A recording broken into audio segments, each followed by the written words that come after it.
Good evening, Simon here, Explosive Action, and we are back with an all death metal update. I've got CDs, I've got tapes, I've got LPs, let's get into it. In the background we're listening to, again, the Noxious Ruin number 5 compilation tape that comes free with the magazine. This time I'm starting on side B because we didn't get that far in my last metal update. It's such a great compilation. I love the comps they do. The mag is great too, of course, but these comps, great way to get some new death metal bands into you. First up, we have a Californian band playing old school meat and potatoes death metal very, very well.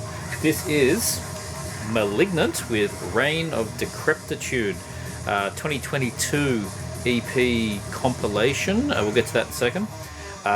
Man, look at that cover art for starters. It's fantastically, wonderfully gory and colourful.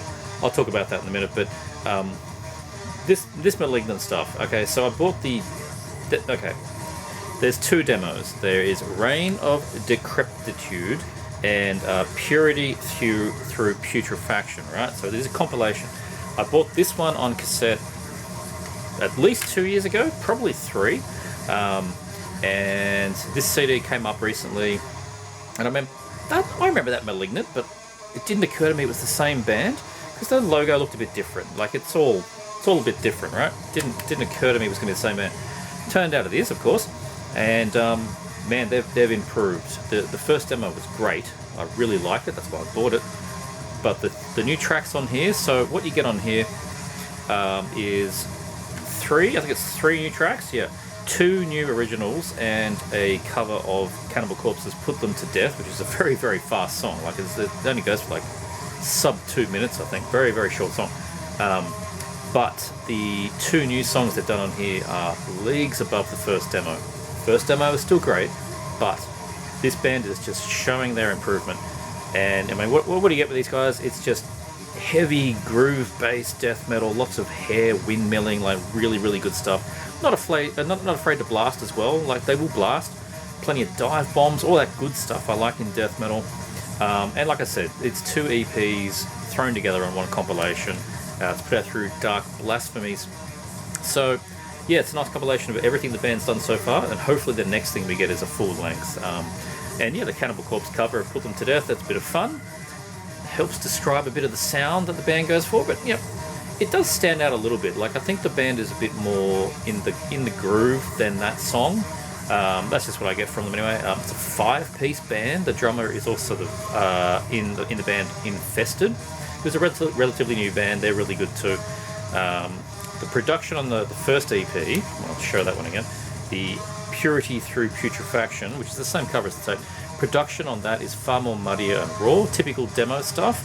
But on here, you could tell me that the new tracks were off an album. They sound fantastic, really, really good.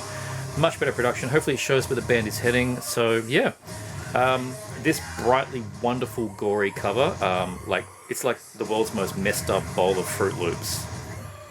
I just love it. It's like primary colours, hand-drawn and gory. Really cool. It's what stood out to me. So anyway, there you go. This is the compilation from Malignant, Reign of Decrepitude. The next one is another band that I would throw into that meat and potatoes description that I like using so much. It's a good way of describing bands that are... I don't want to use the word like no frills because that sounds like a negative. I think meat potatoes, there's always room for meat and potatoes. I like steak and chips. Of course you like steak and chips.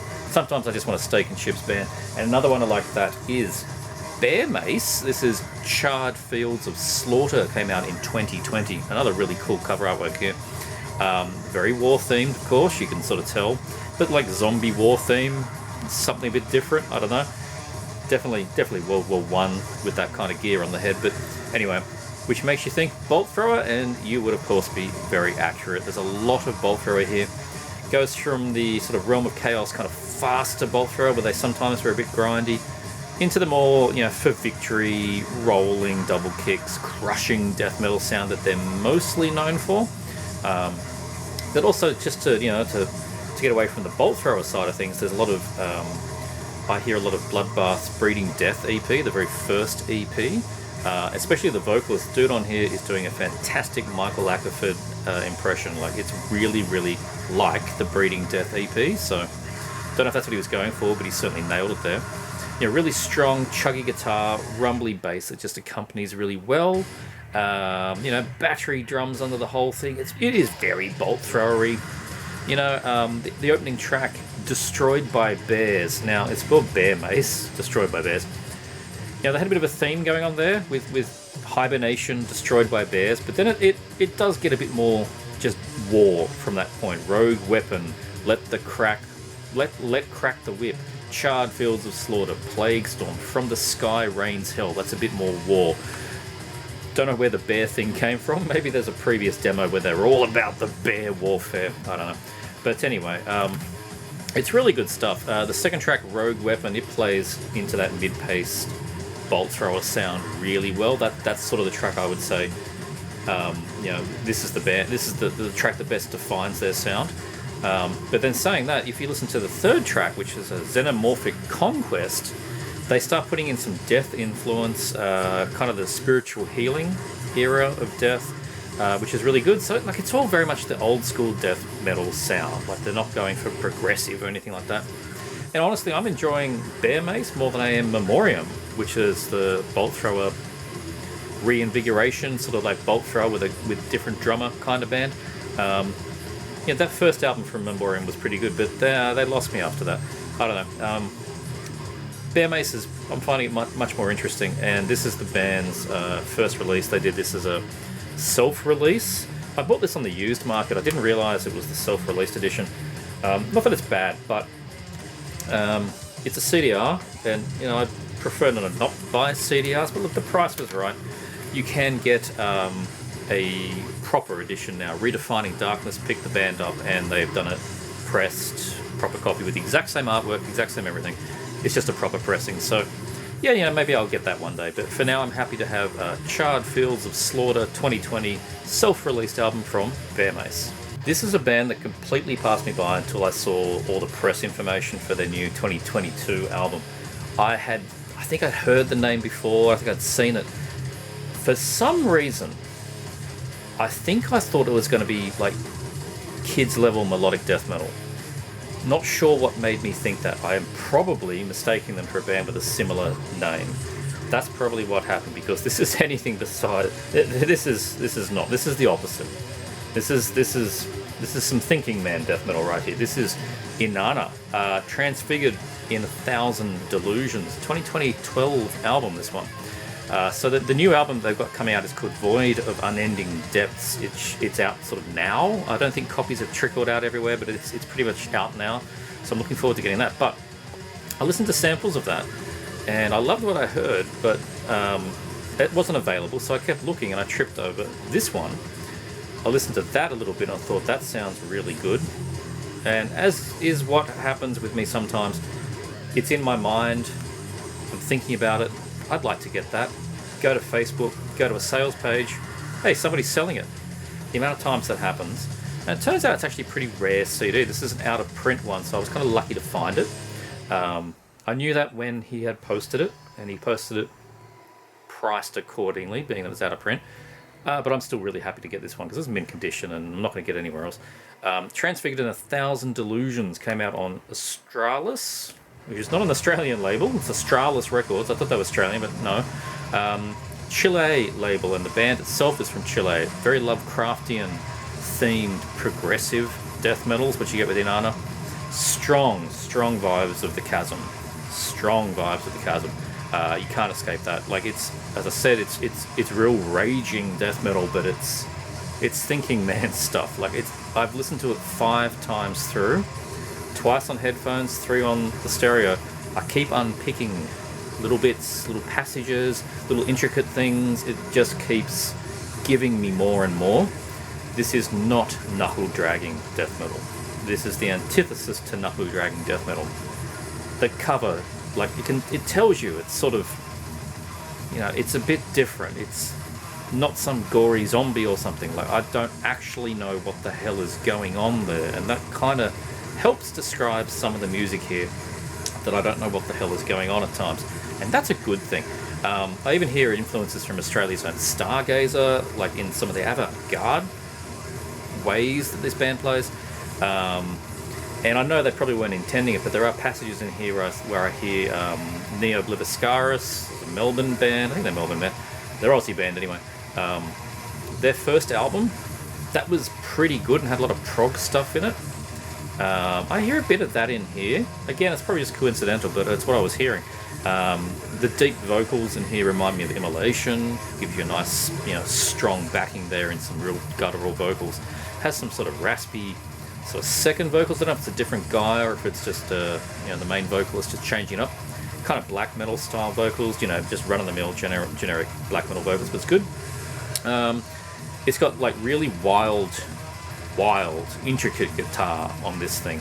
It'll go from, that proggy kind of Opethy guitar through to just shreddy 80s stuff with dueling guitars. Really, really, really tastefully done, and that avant-garde stuff that I mentioned from Stargazer, a lot of that lead work style is here in Inanna.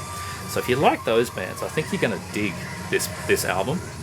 I kind of feel as well with this band that I am the last person at the party. Everybody else seems to know about this band, except me. I'm coming into it late, and I'm pretty sure that's true because when the press came out for the new album, everyone was losing their collective minds.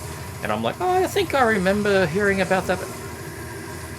Because this is 2012 and the new one's 2022. There's nothing in between. This is the second album. There's an early one from, I think it's like 2009. I haven't heard that. I've only heard this and snippets from the new one. But yeah, look, great stuff. Like lots of finger tapping on the guitar, lots of amazing drums with lots of, real speed on the double kicks. I love the speed on the double. So good. Show a bit of inside. There we go. Yeah, so it's progressive, it's atmospheric, it's got the avant-garde sound to it. It's not guitar wankery though. It's like, you wouldn't say the Chasm is wankery. It's just very well composed. That is Inanna. It's that kind of death metal. It's thinking man's death metal. No other way of putting this. Occasionally cynics trapped in air.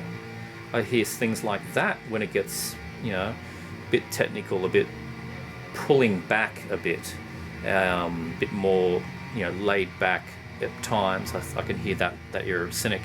So look, there's nearly 60 minutes of music here, and as I said, I'm unpacking more each time I listen to it. So yeah, for vinyl only fans, you're shit out of luck. There is no Inanna on LP. You can only get them on CD.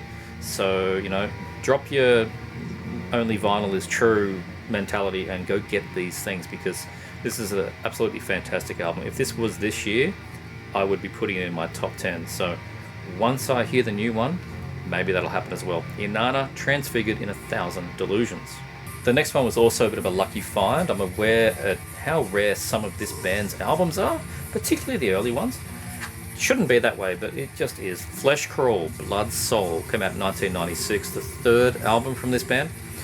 They're one of the unsung, like long-standing early 90s death metal bands that is still going, has their fan base, but just don't get their dues, I think. They're like, they fall into that, oh yeah, Flesh Crawl, I remember that band. They don't fall into the, tip of your tongue kind of death metal, but they're still going and they're still, putting out solid albums.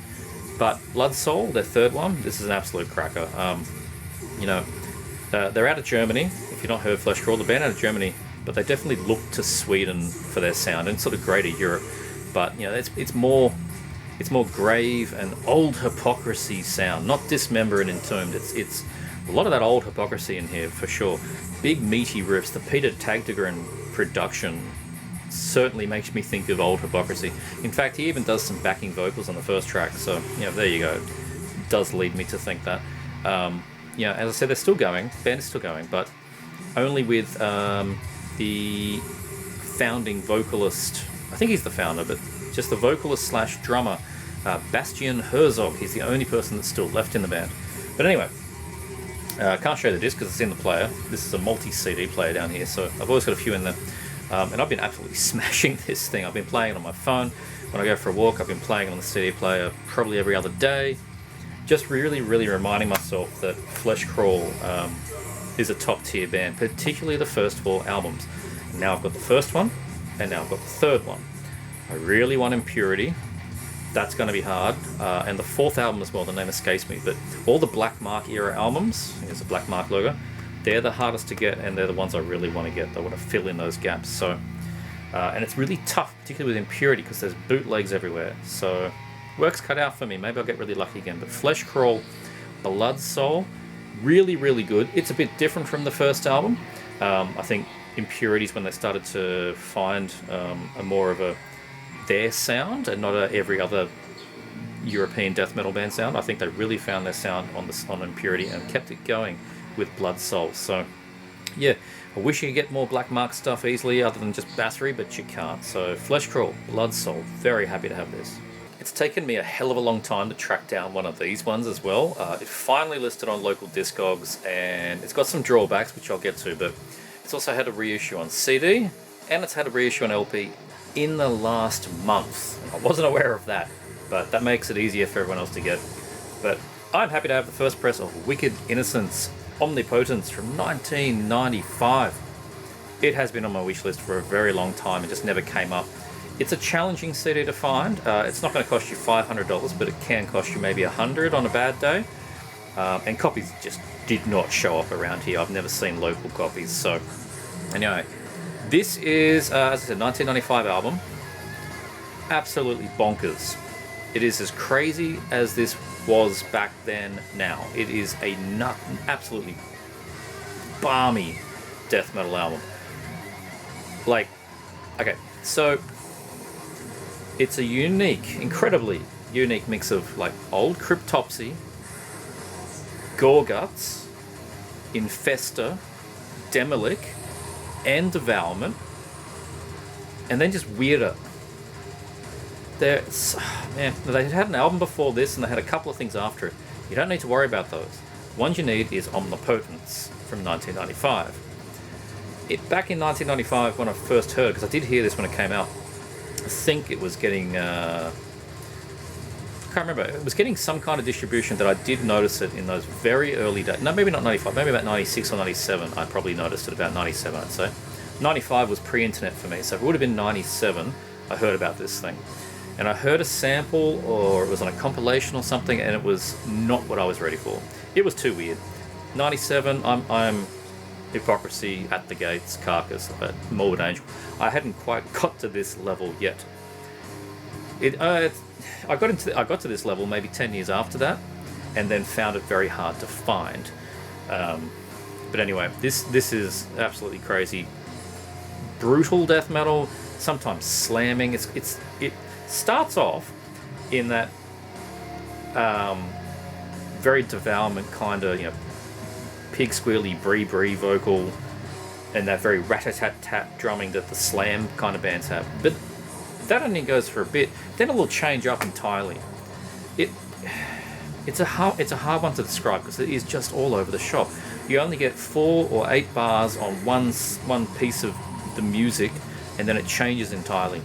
It is a hard one to find a flow, and that's why I think it was so challenging when I was younger. You kind of really need to approach this with a bit of experience in listening to death metal. This is not the first one you put on, because it's so weird. It really is so weird. But anyway, look, the experimentation didn't always work. That's why, the album after this, not great. But the level of experimentation they have on Omnipotence is exactly what you would like. It is a very, very good album, very, very weird. And yeah, again, the CD is in the player. Now, I mentioned that it's usually a bit pricey. I got it for a decent price, actually a pretty good price, because the cover in here had advertised water damage, which was a real shame. So it's a bit, it's a bit all dried out paper to touch, and it's got some sort of fading and that kind of thing. The real problem is it's got a bit of tear where clearly it's, I think, you can see it's sort of stuck together here at some point, so that's really a bit of a shame. Makes it a bit of an annoyance. But look, essentially I paid for a regular new release CD to get this very old copy of Omnipotence on Napalm Records America. So look, it's fine. It plays fine. The disc is immaculate. That's the main thing. The cover is just a little bit water damaged. whatever. If I feel like it, I might even get the LP repress that's just come out now. But look, Wicked Innocence. If you've not heard this specific album from this band, and you're of an age where you've listened to death metal for some time, give it a go. It is strange. It is one of the strangest brutal death metal albums I've ever heard, but it's aged very well. So give it a go. Wicked Innocence, Omnipotence. The next one is a one and done, pretty cult album from this band out of the Netherlands. Very, very meaty death metal. Lots of potatoes again, with the meat, but also some carrots and peas, corn on the cob. I don't know where I was going with that, but I really want to roast now. This is Dissect Swallow Swarming Mass. I don't know what the deal is with that. Swarming is not a word. I'm assuming they meant to write swarming. Didn't know how to spell it, would be my guess. If somebody knows what a swarming is, please chime in below, but Google didn't help me. It kept trying to correct me. Probably with good reason. But anyway, this is a really good album. It's been on my wishlist for some time. It is... I can't even say weird death metal after talking about Wicked Innocence, but it is got some pretty peculiarities going on with it. It's kind of similar to other Netherlands bands, particularly Gorefest, particularly their Mind Loss debut albums. This is a good reference, but it's also got like that thick, crunky sound that you get out of Pertinence from Finland, the US filthy, filthy death metal of Rotrevor. Mix it all up, and you get sort of 1993 gory mid-paced death metal, roast dinner, zombie flavored gravy.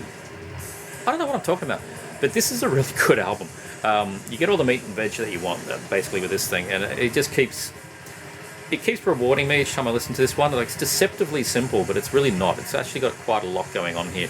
You know, don't expect cordon bleu and don't expect red wine juice. And like, why am I talking about food so much? Whatever. Anyway, this thing came out on Cyber Music, which has got the world's most craptacular logo and these colourful, like, generic. I think they've done on a couple of I've got at least one of the Cyber Music, and it has the same, like, rainbow stone effect on the background. It's like I don't know why they do it. It has not matched the hand-drawn sort of Cthulhu-y looking thing going there. But anyway, it's a solid album. The vocals are really high in the mix and pitched really, really low. So if you like your death metal vocals right there in the front and guttural as hell, you're going to really enjoy this. The guitars are way back in the mix, which is a little odd. Makes them a bit more spacey, a bit roomier, I suppose, but you get used to it pretty quickly. Good bass presence, really good drums. I really like the drums. They're solid on this. I just dig this. It's just a diggable roast beef. There's the vocal. There's the lyrics. I'm late. I'm tired. There's the person being dissected for a very old school medical operation. And yeah, there you go. So Dissect with Swallow Swarming Mass, a challenging, again, album to find, and one I'm very, very happy to get. Netherlands death metal is quite interesting. There's a bunch of good bands from that area that have a sound that's, I guess it's close to the Germanic sound that it is to anything else in terms of death metal. It's very, very far removed from Sweden and Finnish sound for the most part. And Dissect is just a mix of, you know, all of the... It's like a melting pot of death metal. It's not just a Netherlands sounding band. It's not just an American sounding band. It's got so much stuff going in there, but I really, really enjoy it. Swallow Swarming Mass 1993 from Dissect. Last CD now, and I've been after this gorgeous album for a very, very long time, but this one is bloody hard to find. Really is. I finally got it. Shouldn't be this hard, but it was. This is Spawn of Possession with Cabinet, their debut album. Band out of Sweden. Don't sound very Swedish. They did 3 albums. They split up. I love the artwork on this one too. Really, really cool. So, to describe the band's sound, you need to look at 3 things. The country, Sweden. It said that. The year it came out, 2003. The label that it's on, Unique Leader. Put all those things together, you get technical death metal classic, I'm going to say, that's equal parts Deeds of Flesh, Necrophagist, and Anata from Sweden. In that 2003 style. Like, it is such a tasty album. So good. 11 fast songs. They are actually really fast songs that unload a lot of ideas in 3 or 4 minutes each, right? They keep the songs relatively standard length, and they just get through so much music in that time. There's the guys there. Twin guitar attack on this thing is an absolute standout, for sure. Has a very technical drummer who apparently is also the vocalist. And doing this kind of stuff, doing this live would be insanity. Doing the vocals for this and the drumming that happens on this thing. Is that actually the case? Because that's how I read it. It doesn't tell you what they're doing. I don't know which guy it is. It's probably the guy with the sunnies. Usually is. It's got some twangy bass. I'm not really a big bass guy, but I did like the bass on this one. The more technical death metal bands kind of do have that twangy bass. You know, I don't want to say Seinfeld bass or anything like that, but you know, it's got a bit of presence to it. It's not just a rumble. And it's one of those albums where the lines between the lead guitar and guitar solos blur. Like, the guitar is just always of such a high standard the whole time. It's not always obvious that it's breaking for a solo or anything like that, because it's just such good quality guitar the whole time. I really appreciated that. So, like, yeah, due to the tight songwriting, keeping the tracks under 4 minutes, like they don't waffle into 10-minute long guitar wankery. They very, very easily could have done that. I'm really thankful that they didn't. They just keep it tight and do very good songs. Very well constructed, superbly articulated, and yeah, just highly recommended to the aforementioned bands if you like, you know, the root of something like Deeds of Flesh, and that just, you know, frenetic technicality of Necrophagist, but that more refined, progressive, technical death metal of Anata with the Swedish flair. That's all of it. That's what you get here with Spawn of Possession's Cabinet. And now I need to check out some more of their albums. I understand this is probably the best one, at least for my tastes, but yeah, there you go. Spawn of Possession, Cabinet, 2003. On to some cassette tapes now. I haven't shown some tapes on here in quite a bit of time, so I thought I would do so today. I did my first order with Old Skull Productions out of Hungary. I was a little worried. Hungary, in the current sort of COVID-y, slightly post-COVID-y shipping to Australia, I was worried it was going to be another Germany, right? Germany at the moment is still in that 3 months and everything shows up bloody damaged. Hungary, 2 weeks. 2 weeks by air to get to Australia, so very happy we'll be returning to Old Skull Productions for another order at some point in the future. And the ones that I got were all very Finnish flavoured. This is a label that they do a bunch of things, but they seem to be really, really honing in on the moment on Finnish death metal demo reissues. They're doing a lot of that stuff, and I got 4 death and sort of 1 deathy thrash to talk about here. I'll just do them really briefly because they're demos. There's not a great deal to talk about. But this first one, absolutely astounding. This is Coprophilia. What a great name. Coprophilia, somebody that just loves their poo. Coprophilia. This one is a band I'd heard of but never heard. Right? These guys did 2 demos in 1991, 1992, represented here on this compilation.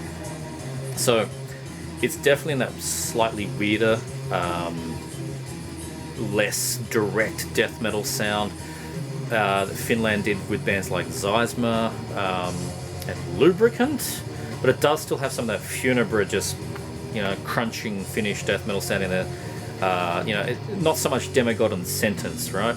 Definitely the Zeisma is a good one to be with their Yeah album, I think.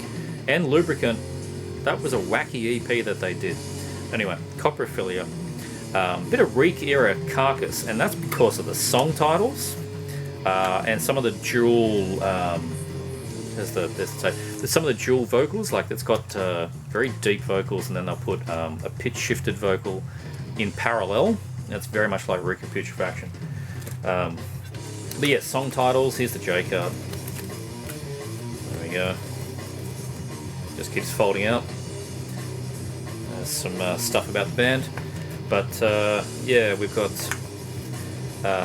you know, Giblets, Burial Cremation, Mycotic Diarrhea, and Mesospasmic Nausea. Right? Okay, look, the Carcass influence is definitely there, but just not as musically as much as you'd think.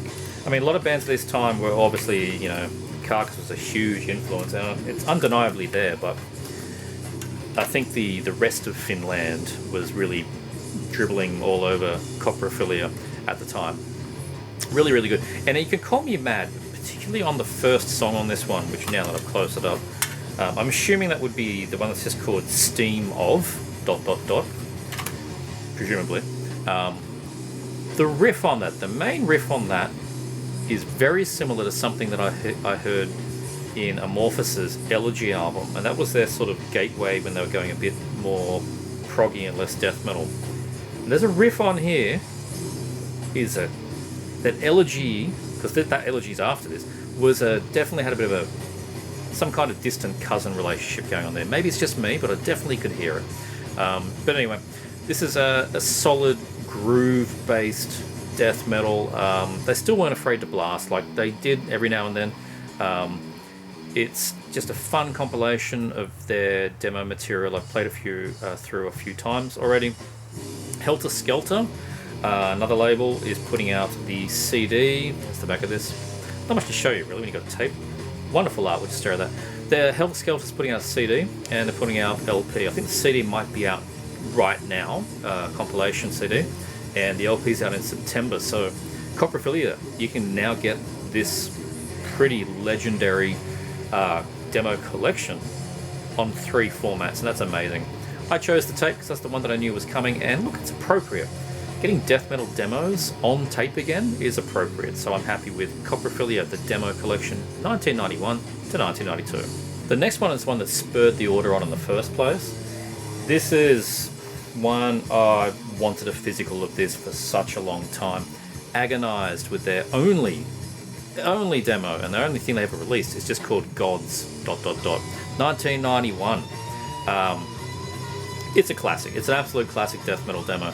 It's a crying shame the band did not go on and do anything else. Absolutely ridiculous. They really should have, because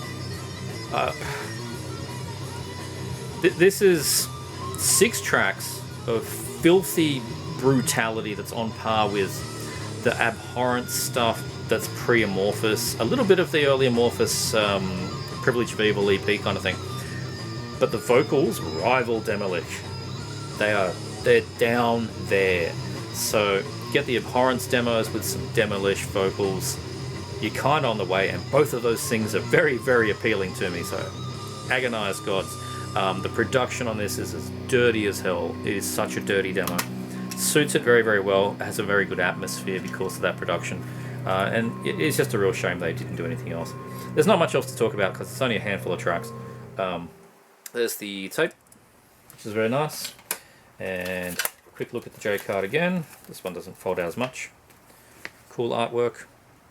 And limited, 76 of 80, handwritten on the inside. So yeah, there you go. You get intro and outro and 4 tracks in the middle. And it's just fantastic. Finished death metal. It's a bit forgotten because I only did this demo. It's just a real crying shame. Yeah, Agonized Gods, one I'd listened to on YouTube many times, one I had a very dodgy MP3 download with this same cover sitting on my system for 20 years, and now I've got a legit reissue. Very, very excited to have it. Agonized Gods. So we're staying in Finland, but we're going to change pace a bit with this next one. This is a band that is called Lycanthropy, not lycanthropy, there's no H, Lycanthropy. Sickness Revealed, 1989. This is their demo. They did one demo before, one demo after. This is the one in the middle. Sickness Revealed. They play thrash. a deathy thrash, but this is not death metal pure. This is definitely a deathy thrash album. Whoop, only opened. Demo. Whew, almost launched a tape across the screen. But this is some rabid, fast thrash. Thinking like Germanic style, Brazilian style, deathy thrash. Really, really good stuff. Really, really dug listening to this one. Barked, screamed vocals.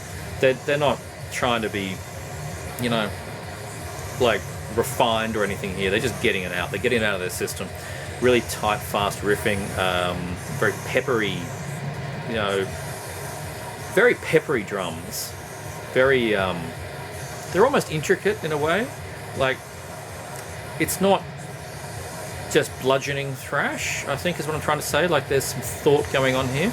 It's everything you really want in 80s thrash, but in only 4 tracks. They go for 18 minutes. I think that sort of helps explain a bit here. 4 tracks, 18 minutes. There's a bit of things. There's stuff going on, right? It's not just short little 3-minute bursts of generic thrash. There is things going on here that makes me get really rewarded from listening to it. I'm kind of rabbiting on a bit, but it's a really good demo. I really enjoyed this demo. It's the one that I was the least familiar with, because it was the thrashier one, and I was sort of jumping in getting death metal. But it's the one I've been listening to actually the most, because it's just such a blast. It really is. The band did a couple other demos like I mentioned, and hopefully they get a reissue as well, because Sickness Revealed is just a fun, thrashy time. This last one is a bit of a rarity, and I was really quite excited to see it because I'd heard the name for a long time, but never really listened to anything. There was a YouTube demo that you could listen to, but it's a very tough band to find anything about, even to find anything written about. Discogs isn't got everything there. Metal Archives is missing a hell of a lot about this band. This is Cadatharon. This is Unfit Mortification Rehearsals 1992 to 1993. Like I said, it's a bit of a rarity. Very little known about this band. There's probably some stuff in the finished death metal book that I haven't quite got to yet, but you know, there's this is a bunch of rehearsals. There was a studio demo. That's the one that's on YouTube, which sounds a bit better. There was, and this is unfortunate, that studio demo did get reissued by Old Skull, but I think it was last year or the year before, and I've missed it. It's sold out. Maybe I can find another copy. But this is all the rehearsal stuff, which is kind of like listening to old Death, but maybe a bit faster. Particularly on the 92 stuff, it's very, very, very much like first album Death and Mantas kind of, you know, pre-Death. By the 93 rehearsals, it was just a little bit cleaner, and they started to get what I could hear, sort of a Rise era Sepultura. There was definitely one song in the 93 side B of the tape that was lifted out of a Rise, like picked up. They got an instrumental section and they moved it. I could tell, I knew it was there. But anyway, it's a really fun bunch of rehearsals here. Not all of it's got vocals. When they do, they're kind of gruff vocals, but not all of it's got any. A lot of it's just instrumental because rehearsals, not proper demo. And look, it's just another band that's a shame we didn't get any proper releases from. All 4 of these are bands that didn't get proper releases. They're not demos that then the band went on and became Demolic or anything like that. This is demo only stuff. There's the tape, nice clear shell on that one. And another J card folded out. So there you go. You get on here the rehearsal April 92, rehearsal October 93, and rehearsal January 93. There's a Cancer cover on the 93, the second one there. So yeah, it does get more. It's actually interesting it says October 93 on that first one there, because those 2 tracks were not as clean sounding as the January 93. Unless that's the typo and it means 92, but anyway, it doesn't matter. There's some cool photos of the band. That could very well be the only stuff about this band. There's just so little known about it. If anybody watching this knows anything of detail about Cadatharon, do chime in on the comments, because they're obscure. Definitely obscure. So yeah, that's the 4 tapes I got from Old Skull, and I'm very happy with them. what they chuck in when you buy demos from them, sometimes, most of the time, they come with little pins. So check it out. I got a Coprophilia pin, came with that demo. I got a Agonized, I like that guy, little Agonized pin. And Lycanthropy pin. No Cardatheron pin, but I think that's really cool. You get pins with the demos. More bands, more labels should be doing pins with their demo tapes. And that's the tapes. Onto the vinyl now, and this first one here was a very unexpected release for me, out on Nuclear Winter Records. I was buying some stuff from Sphere of Apparition, which is a local distro, and he said that this thing was coming out. I had no idea it was coming out. I didn't actually know it existed, but what I'm talking about here is the Mythos demo, molded in clay from 1993. Now, it's a 10-inch too, if you're wondering. This is not me like zooming in and out. This is a 10-inch. 10 inches don't happen very often. I like a good 10-inch. And this is a reissue from 2009, so I've really not known about this. Nuclear Winter did it in 2009, they do it again now, last month it came out. But anyway, so Mythos did an album called Pain Amplifier in 1995. It's one of the nastier, and I think one of the less discussed albums from the early Finnish scene. Definitely one of my favourites because it's so different from all the other bands. It's an absolute belter. It's really dark, swarming death metal. Has a real evil black tinge to it. It's like equal parts Demigod and Impaled Nazarene. They're such an interesting band, and they only did the one album and an EP after it where we don't talk about that EP. They started to go a bit goth metal. Why did so many bands do that? Anyway, you can stop with Pain Amplifier, but I am now adding Molded in Clay, this demo, to the Mythos stuff that I'm going to actually listen to, because this is no less good than Pain Amplifier. You get 5 tracks listed on the back, plus a hidden 6th track, which is a Terrorizer cover. What was the song that they did? I can't remember actually. They did a Terrorizer cover. Oh, Dead Shall Rise is that they did on here. I didn't list it on the back, so I forgot. They did a really good belting cover of Dead Shall Rise by Terrorizer. Of these tracks on here, I think it's might be In Veiled Language and Verses in the Fire are on the album, I think. But Mythos, The Adept, and Mano Fika are not. They're only on this thing. And they're fantastic. The Verses in the Fire version on here, man, they were listening to Mayhem. They would definitely listen to Mayhem because there's so much funeral fog going on that song. They really, really were. Such an underrated band. They really are. Mythos. So good. So 6 tracks, like I said. One of them's the hidden track. I don't know if this has been remastered, because it sounds just as good as the album. Maybe it just always sounded this good, but it is not demo quality, that's for sure. Any band this day could release this as their album and you'd be happy with the production on it. It sounds absolutely fantastic. So the follow-up EP from the album was called Dark Material. It just leave that where it lies. That they changed their logo. You know what happens when you change your logo? You become a goth metal band. Well, not always, but they did. Not good. Don't like that one. You can get this thing on CD. There's a couple of variants on this. I got the black, but there was a clear. So cute little 10-inch. Like a good 10-inch. And you get really nice drawing there. Classic bit of art. Some stuff about the band that's clearly reproduced from the demo there. Tape. There you go. There's the songs. And really, really good stuff. If you're a fan of Mythos, I highly recommend that you pick up this 10-inch or the CD, but get this demo, Molded in Clay. It's just really, really good stuff from Mythos. This is the new 2nd album from this New Jersey band, also on Nuclear Winter Records. I am talking about Blasphematory, The Lower Catacombs. 2022 album just came out. So in 2018, they did Depths of Obscurity.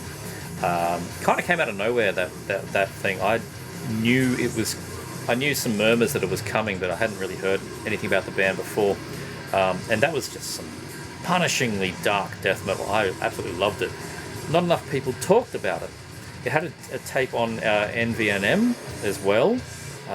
In those circles, some people were talking about it, but the LP, I didn't hear many people talking about that. This one, the 2022 one here, Lower Catacombs, just continues the theme from that album. This is the closest that we're going to get to a new Funebrarum album, I think, for a while. That's exactly what this kind of thing sounds like. It is that ultra dark Finnish sound, like I mentioned before, like Abhorrence and early Amorphous, Ripikulu, Moondark, bands like that, but with that stomping, brutal US tinge on it, like a bit of Infesta, modern stuff like Cerebral Rot, mix it all together, blasphematory. But yeah, Funebrarum is such a good comparison, I think, for this band overall. It is unrelentingly heavy stuff. The guitars are tuned so low on this thing, they must have invented a new letter. Like, it's tuned to -Q. I don't know. I know nothing about guitars, but this is some heavy guitar. The drums are just as heavy. They're absolutely thunderous with plenty of tom rolls. Love a good tom roll. Really nice tight snare on this as well. The bass is just a nasty rumble that just follows along nicely. The vocals are straight out of Satan's Pit. No other way of putting it. Very, very evil sounding, dark, nasty vocals. There is some bright moments here, of course. The guitar, when there's the lead guitar, does that. It does that very Finnish trem picking sounding that Corellian Isthmus, that kind of, the leads over the slow crunchy rhythm section. They just have the fast trem on top. Blasphematory, good at doing that. But yeah, overall this is just ugly, pitch black death metal. What's his name? Axel Herman. Axel Herman did the artwork on this one. He did all the Sphinx album covers and an absolute truckload of other bands. Really, really good artwork here. There's lots to look into. For something that's just, deceptively simple line drawing, there's a lot going on here. In the Lower Catacombs, I think we're sort of descending to hell, and it's sort of like a side section of what you're seeing as you're going down, like down into the pit. Really, really nasty stuff. There's the back here. There's the band's proper logo. This is a great release out on Nuclear Winter. I got the blue, which is like a black LP would be fine. There is a black LP, but not the blue was there. Like, nothing else here is blue. Like, it's just odd. I like a color variant, but usually it's usually like a spot color from the cover. But that said, black and white goes with everything. So nice blue LP, just not necessary. You can happily have the black one. There's the lyrics, and there's the logo and the who is in the band sheet. So yeah, like I was saying, if you were missing Funebrarum, if they're one of those bands that, if they've done two albums and like a split and an EP or something over 20 years, if you're missing more stuff from that band, do check out Blasphematory, because I think there's a lot you will find here to enjoy. Lower Catacombs. This last one was a very lucky find, a used find for $15, $15 whole dollars, from a Melbourne record store, and the damn thing was in mint condition. It just showed up on the web store, a shop called The Searchers. I'm always looking at their stuff, and this just showed up one night, out of the blue. It was only one thing that was added. It wasn't like somebody dumped a whole collection. This just was there, and it's an old release. I'm talking about Centurion with Liber Zazax. This came out in, the album came out in 2001. This pressing came out in 2002. And it's just sitting there on their shelves. $15. One of the cheapest LPs I've bought in a long time. Very happy for that. It's always a band I was familiar with. I've always seen that logo around, but I never really properly spent time to check them out. They kind of fell into that trap for me. Early 2000s death metal, when I wasn't paying that much attention to this type of death metal. I was in love with the 90s death metal sound, and then in the 2000s I started to go more black metal, or stay with the death metal that I was already listening to, and the new albums from those bands, like the new Incantation, that kind of thing, the new Immolation. That's what I was doing. I wasn't really looking into that many newer 2000s bands, of which Centurion was one. I think they started in 99 or something, but this one, 2001. And that's a real shame. That's my bad, because this is completely ferocious, satanic, overly satanic death metal. This is absolute perler. Like, the band's from the Netherlands, but it sits well with things like Angel Corpse, Crisian, Vital Remains as well. Very precise sounding death metal, not murky at all. This is like, it's based in, say, Formula's Fatal to the Flesh era, Morbid Angel, but then into the more savage bands I just mentioned there, like those early 2000s bands that just dialed it up another notch and just bordering on black grind at points. Centurion was fitting into that absolutely blasphemous arrayment of bands. So good. The drums, very satisfying sound to the drums. They feel kind of lightweight, like lots of room in them, because they're just so rapid. It's like Absu drums. They're so fast, and just sort of like, it feels like feather touch, the whole thing, what he's doing the whole time, but it still has a big heavy weight behind it. Very, very nice sounding drums. Take a look at the back. Guitars are like fast with like a razor edge to it. Very, like really just thin, weedy kind of guitars. And again, though, the production gives it a big oomph. This band is so adept at playing at speed. The vocalist is sort of in the Glenn Benton school of just bark it out evil vocals. You can almost understand what he's saying too. Later albums by Vader is another good example. Slovakia's Dementor, another good example, I think. All that kind of stuff, but really that speed of Crisian and Angel Corpse, Centurion. Really, really good stuff. They rarely slow down on this thing. This is just a blasphemous record to clear the room out. It's the end of the night. You want everyone to leave. Lieber Zarzax, they're gone in 3 minutes flat, I think. This came out on Perverted Taste. So, a vinyl in 2002. Not a great time to be releasing vinyl. It's nothing much here. It's just a black LP, but as Brendan Von Doom would say, minty fresh. Nothing else in there. Empty as. Don't know if it's supposed to come with a lyric sheet. Maybe it should have, but it didn't. $15. And you look on Discogs, they've priced it accurately. You can get this thing cheap. It is a cheap album to get. It is cheaper than the reissues of their albums that came after it. I don't know. Just is what it is, and the damn thing's meant I'm very happy to have my first Centurion album in the collection. Now I need to get more of them. Lieber Zarzax. That is the end of my all death metal update. I decided this time to put all the formats together. I've been doing CD and then I've been doing LP. I thought, let's just do a death metal update. And then perhaps I will do an all black metal update at some point soon. If you like me doing it this way, let me know. If you prefer the formats split up, let me know. I may listen to you, I may not, who knows. It depends on how I'm feeling. If you liked this video, please like, subscribe, check out this guy, that guy. I'll see you next time.